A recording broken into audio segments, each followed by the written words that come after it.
तरी अवधान एक वेळ दिजे, मग सर्व सुखाशी पात्र होईजे. हे प्रतिज्ञा उत्तर माझे उघड आहे का. माऊली सांगतात की तरी अवधान एक वेळ दिजे. एक वेळ तुम्ही लक्ष द्या. ग्रंथ असो, कथा असो, एक वेळ लक्ष द्या. लक्षपूर्वक ऐका, ध्यान देऊन ऐका. अवधान म्हणजे लक्ष. तरी अवधान एक वेळ दिजे, मग सर्व सुखाशी पात्र होईजे. अवधान दिल्याच्या नंतर, अंतःकरणापासून ऐकल्याच्या नंतर मग तुम्हाला सर्व सुख मिळेल. सर्व सुखाशी पात्र होईजे. तुम्ही त्या सुखामध्ये पात्र व्हाल, तुम्हाला पात्रता मिळेल.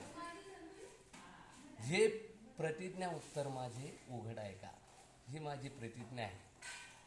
आणि ही उघड म्हणजे तुम्ही लक्षपूर्वक ऐका, अशी माझी प्रतिज्ञा आहे. अशी